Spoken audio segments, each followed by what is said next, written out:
오늘 이 아침에 함께 나누실 하나님의 말씀 로마서 14장 1절로 9절의 말씀입니다. 로마서 14장 1절로 9절의 말씀 우리 한 절씩 교독하겠습니다. 제가 먼저 14장 1절 말씀 봉독합니다. 믿음이 연약한 자를 너희가 받되 그의 의견을 비판하지 말라. 어떤 사람은 모든 것을 먹을 만한 믿음이 있고 믿음이 연약한 자는 채소만 먹느니라. 먹는 자는 먹지 않는 자를 업신여기지 말고 먹지 않는 자는 먹는 자를 비판하지 말라. 이는 하나님이 그를 받으셨음이라. 남의 하인을 비판하는 너는 누구냐? 그가 서 있는 것이나 넘어지는 것이 자기 주인에게 있음에 그가 세움을 받으리니 이는 그를 세우시는 권능이 주께 있음이라. 어떤 사람은 이 날을 저 날보다 낮게 여기고 어떤 사람은 모든 날을 같게 여기나니 각각 자기의 마음으로 확정할지니라. 나를 중히 여기는 자도 주를 위하여 중히 여기고 먹는 자도 주를 위하여 먹으니 이는 하나님께 감사하며 먹지 않는 자도 주를 위하여 먹지 아니하며 하나님께 감사하느니라. 우리 중에 누구든지 자기를 위하여 사는 자가 없고 자기를 위하여 죽는 자도 없도다. 우리가 살아도 주를 위하여 살고 주를 위하여 죽나니 그러므로 사나 죽으나 우리가 주의 것이로다.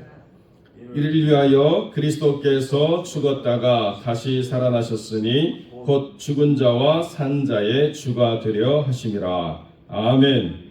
본문의 말씀을 가지고 살고 죽어도 주를 위하여 라는 제목으로 이 말씀을 함께 나누겠습니다. 오늘 본문의 말씀은 날과 절기와 먹는 것에 관한 것들을 가지고 교회가 큰 분란을 겪고 있는 상황을 어떻게 다스릴 것인가라고 하는 것을 보여주고 있습니다. 이것은 단순히 먹는 것 또 어떤 날의 특정된 상황만을 성경이 이야기하려고 하는 것이 아니고 살아온 문화와 또 가치관이 다른 사람들이 다 모여있는 교회가 어떻게 하나 될 것인가 라고 하는 것을 우리에게 가르쳐주는 본문이죠. 그래서 우리가 이 본문을 대할 때 성경을 좀 아시는 분들은 야, 좀 이상하다 이렇게 생각할 부분이 있습니다. 왜 그러냐면 믿음이 연약한 자는 채소만 먹느니라 이렇게 말씀하고 있거든요. 그런데 우리가 다니엘서를 보면 다니엘이 채소만 먹기로 마음에 작정하고 그 우상에게 바쳐진 그 고기를 먹지 않겠다라고 하는 것이 하나님을 정말로 기쁘시게 하는 일이었기 때문에 그 이후로 다니엘을 하나님이 귀하게 쓰셨다. 이 역사를 우리가 분명히 알고 있는데 오늘 로마서 14장 2절에 보면 어떤 사람은 모든 것을 먹을 만한 믿음이 있고 믿음이 연약한 자는 채소만 먹느니라 그렇게 말씀하셔서 그러면 다니엘이 믿음이 없는 사람인가 이렇게 우리가 생각할 수도 있습니다. 그런데 여기에 중요한 전제가 있습니다. 어떤 전제냐? 그리스도 이전에는 하나님을 믿는 사람들이 문화적인 차별성을 가져야 됐어요. 절대로 함께 되지 말고 이방 사람들과 먹을 것도 같이 하면 안 되고 어떤 것도 섞이면 안 되는 차별성을 가져야 되는 원칙 아래 있었습니다. 그런데 그리스도께서 오셔서 땅끝까지 복음이 증거되어야 되고 만민에게 복음이 전달되어야 된다라고 하는 이 사명을 주신 이후로는 문화적인 차별성이 아니고 문화적인 다양성으로 나아가게 되는 것이 하나님의 뜻이라는 거예요. 그러니까 하나님이 이랬다 저랬다 하시는 게 아니고 그리스도가 오실 때까지는 모든 것을 제한하고 난 다음에 그리스도께서 오신 다음에 비로소 모든 것이 자유로워질 수 있다. 예수 안에서 우리가 참된 자유를 누린다라고 하는 것을 가르쳐 주시기 위해서 그 이전에는 문화적인 차별성을 두시고 예수 그리스도 이후에 베드로에게도 그 환상을 통해서 부정한 것을 먹도록 하나님이 가르쳐 주시고 사도 바울도 이방인을 위한 사도로 하나님 불러주셔서 문화적인 다양성으로 넘어가야 된다라고 하는 것을 분명히 가르쳐 주시는 그런 사건들이 있었기 때문에 우리가 이제 생각해야 될 것은 믿음이 있느냐 없느냐 저 사람은 먹으니까 믿음이 있고 저 사람은 못 먹으니까 믿음이 약하구나 이렇게 비판하려고 생각하지 말라는 것입니다. 4절에 보면 남의 하인을 비판하는 너는 누구냐? 그가 서 있는 것이나 넘어지는 것이 자기 주인에게 있음에 그가 세움을 받으리니 이는 그를 세우시는 권능이 주께 있음이라. 이렇게 말씀하고 있거든요. 그러니까 더 중요한 것은 나는 믿음이 있어, 저 사람은 믿음이 없어, 이렇게 판단하지 말라는 것입니다. 중요한 것은 저 사람도 주를 위해서, 나도 주를 위해서 라고 하는 동일한 삶의 목적과 방향성이 있다고 한다면 하나 되도록 힘쓰라는 것입니다. 설사 믿음이 약해서 넘어진다고 하더라도 우리가 그것을 가지고 책망해서는 안 된다는 거예요. 봐라, 믿음이 없으니까 넘어지는 거 아니겠느냐, 믿음이 약하니까 쓰러지는 것 아니겠느냐, 그렇게 해서는 안 된다는 것입니다. 왜 그렇습니까? 하나님의 종이기 때문에. 남의 하인을 비판하는 너는 누구냐? 그가 서 있는 것이나 넘어지는 것이 다 주인 되신 하나님의 주권 아래 있는 것이기 때문에 하나님께서 세워주실 것이고 모든 권능은 하나님께 있다라고 하는 것을 우리가 분명히 이해해야 된다는 것입니다.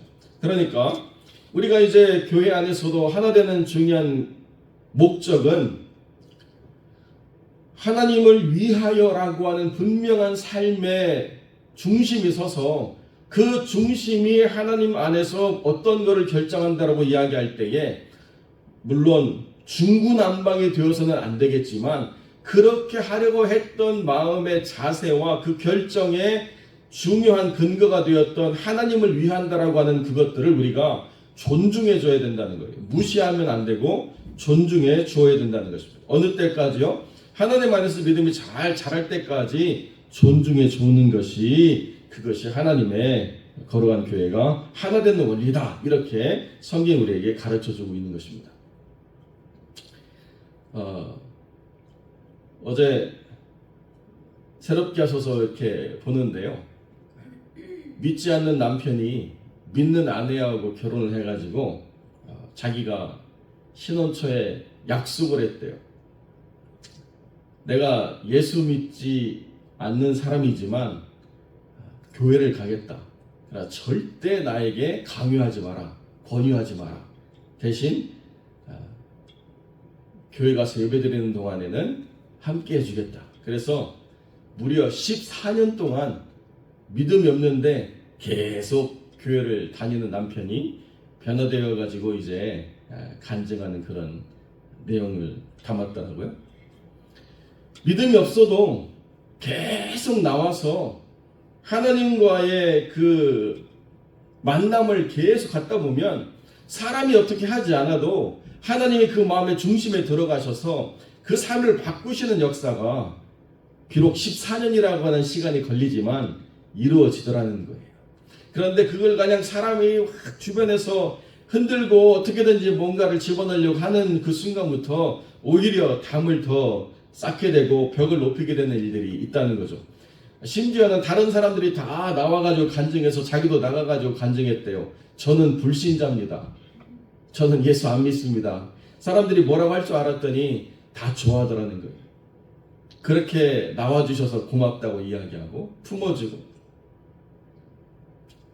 그런데 하나님이 자기를 사랑한다라고 하는 음성을 자기가 듣는 그 순간부터 자기가 변화되어 가지고 이제 삶도 회복되고 가정도 회복되고 모든 게 다 회복되는 그런 삶이 되었다. 이렇게 간증을 들었습니다. 주님이 하신다는 거예요. 우리가 주를 위해서 모였고 주님을 기쁘시기 위해서 무엇을 한다고 한다면 왜 그렇게 하는가라고 하는 우리의 불편함, 우리의 생각, 우리의 판단, 우리의 어떤 모든 것들 그것을 내려놓고 저 모든 선택 뒤에 주님을 위한 것이다 라고 이야기하면 지지해주고 격려해주고 그래서 그 삶이 더 믿음 안에서 풍성해질 수 있도록 이끌어주고 하는 것이 중요하다는 것입니다. 어떤 것이 어떻게 만들어져야 되는가라고 하는 결론보다 더 중요한 것은 교회가 하나 되는 것이고 믿음이 없거나 믿음이 연약한 사람들이 믿음이 있는 사람들로 믿음이 더 성숙한 사람들로 자라가고 세워지는 게 더 중요하기 때문에 어떤 것을 우리가 원하는 결론으로 만들어낼 그 아웃풋이 우리의 눈으로 보는 것, 우리의 귀로 듣는 것, 우리의 입으로 들어가는 것이 있지 않고 그 사람이 무엇을 하려고 했는가에 대한 그 동기로부터 모든 것을 생각해야 된다는 것입니다. 그래서 교회는 살아도 죽어도 주를 위한 것들을 행하기 위한 사람들이 모인 것이 될 때, 그때 주님께서 죽은 자와 산 자의 주가 되심을 우리가 선포할 수 있다는 것이죠. 이것이 교회라는 것입니다. 그런데 내가 원하는 기준, 내가 원하는 어떤 틀, 내가 원하는 방법, 이런 것들로 어떤 것을 정해놓기 시작하면 일순 그것이 뭔가를 명확하게 알려주는 것이 되고 분명한 선포가 되고 뭔가 정확한 기준을 우리에게 주는 것 같지만 나중에 되면 그것들이 점점 흐려져 가지고 왜 그렇게 했는가에 대한 이유를 우리가 묻지 않은 채 형식만 남아서 사람을 불편하게 하는 일들이 반드시 있게 된다는 것입니다. 그러니까 교회는 어떤 결과물을 얻기 위해서 무엇을 행해야 된다라고 하는 것이 주를 위한 것이냐보다 더 중요해서는 안 된다는 거죠.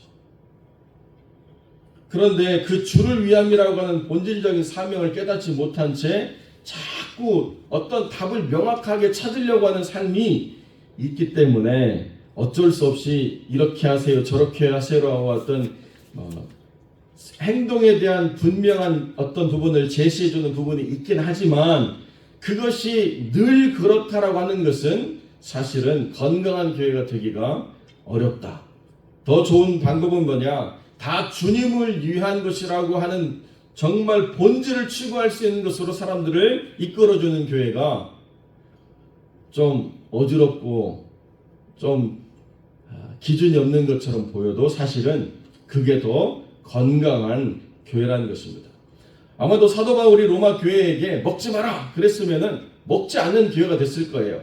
이날은 반드시 모여라 그러면 그날을 모이는 것을 지켰을 거예요. 그런데 나중에 지나가다 보면 왜 먹지 않아야 되는지, 왜 지켜야 되는지에 대한 본질이 사라지기 때문에 그것이 형식이 되고 차별이 되고 하나 될 수 없는 일들을 우리가 벌이게 되는 것, 이것이 문제라는 것입니다.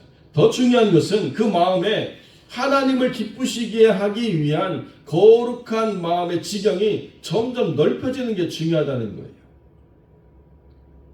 처음에는 이거 해도 될까 안 될까 막 주저하고 염려하고, 그런데 거기에 멈추는 게 아니라 하면 안 되는구나를 배우는 게 아니라 할 수 있구나, 이것도 기쁨이 되는구나, 이런 것도 받아줄 수 있는 거구나, 그러면 다음에는 어떻게 더 내가 하나님을 기쁘시게 할 무언가를 해볼까 라고 하는 생각을 넓혀가는 것이 어떤 것을 딱 지정해서 행하는 것보다 더 중요하다는 거죠. 그런 것들을 세우는 것이 하나님의 교회라는 것입니다. 그런데 교회가 점점 경직되면 경직될수록 비판이 많아지고 판단을 통해서 사람들을 상처하는 일들이 많아지고 왜 이런 것을 했는지라고 하는 것들을 따지는 것들로 더 시간을 많이 보내는 소모적인 논쟁에 치우친 교회가 될 수밖에 없다는 것이죠. 저도 이렇게 큰 교회 행정을 맡아서 뭔가를 진행하다 보면 그 일을 왜 했는가를 설명드리기가 시간이 없어가지고 안 될 때가 참 많거든요. 그러다 보면 참 그 하나하나를 설득해 나가는 게 너무 시간이 걸리고 때로는 힘들고 어려운 순간들이 있어요. 그래서 점점 어떻게 되느냐, 말이 안 나오는 것만 해야 되겠다, 사람들이 지적하지 않는 것만 해야 되겠다, 이렇게 점점 모든 게 줄어들 수밖에 없는 거예요. 새로운 거, 창의적인 거, 뭔가 도전적인 거, 변화되는 거 할 수가 없어요. 왜 했는가를 계속 설명하고 그것들이 설득되어야지만 그 다음으로 넘어갈 수 있다고 한다면 한두 명이나 되면 만나서 이야기하고 설명하겠지만 이것이 수십 명, 수백 명이 더 넘어가는 숫자가 되면 가능하지 않거든요. 이게 참 어려운 부분이라는 거예요. 분당 우리 교회를 섬기시는 이찬수 목사님이 그 부활절 계란 가지고 서운해하는 성도의 올린 글을 보셨나 봐요. 우리 교회는 계란도 안 주더라. 부활절 날 기쁨을 우리가 선포하고 즐거움에 있어야 되는데 또 재정이 어렵다고, 그렇지만 이 어려운 재정 가운데 우리 미자립교회 도와야 되지 않겠냐고 부담만 줘가지고 너무 자기가 마음에 상처를 입었대요. 그리고 갔는데 다른 교회에서는 막 계란 들고 나와가지고 막 전도하고 그러니까 가는 길이 더 화가 났다고 막 그렇게 글을 올렸더라고요. 왜 주일날, 부활주일날 계란 안 줘? 이거 물론 거기에 서운하실 수 있고 주기 때문에 기뻐할 수도 있죠. 그러나 안 하는 교회가 목적이 있어서 그렇게 물질을 쓰기보다 미자립 교회를 도우자라고 하는 목적이 있어서 안 한다고 한다면 그것도 아름다운 거라는 거예요. 그러나 어떤 교회가 열심으로 만들어가지고 막 나가서 전도하고 주님의 부활을 증거하고 이것도 주를 위한 거라는 거예요. 그러니까 하는 것도 주를 위한 거고 안 하는 것도 주를 위한 거라고 이야기한다면 다 우리가 기뻐할 수 있는 거라는 거죠. 그것이 교회라는 것입니다. 교회는 무엇을 위해서 하고 무엇을 위해서 안 하는가가 분명해야 된다는 것입니다. 어떻게 해요? 주를 위해서. 살고 죽어도 주를 위해서. 주님을 위해서 우리가 이것을 전에는 이렇게 했지만 지금은 하지 않고 하지 않는 것들을 다른 쪽으로 힘을 실어 봅시다. 얼마든지 가능하다는 거죠. 그것이 해보니까 이런 것도 기쁨이 되더라. 해보니까 이런 것도 은혜가 되더라. 해보니까 이런 또 사역을 우리가 할 수 있는 교회라는 것을 우리가 발견하게 되더라. 얼마든지 그렇게 변화되고 성장할 수가 있게 된다는 것입니다. 사랑하는 성도 여러분, 이 화평장로교회는 그렇기 때문에 무엇을 해야 되는 교회라고 하는 목적이 어떠한 특정한 사역, 특정한 어떤 상황 이런 것만을 추구하지 않고 주를 위해서라고 하는 분명한 본질을 회복하는 그런 교회로 세워져가는 복된 영혼들이 되시기를 주님의 이름으로 간절히 축원드립니다. 기도하겠습니다.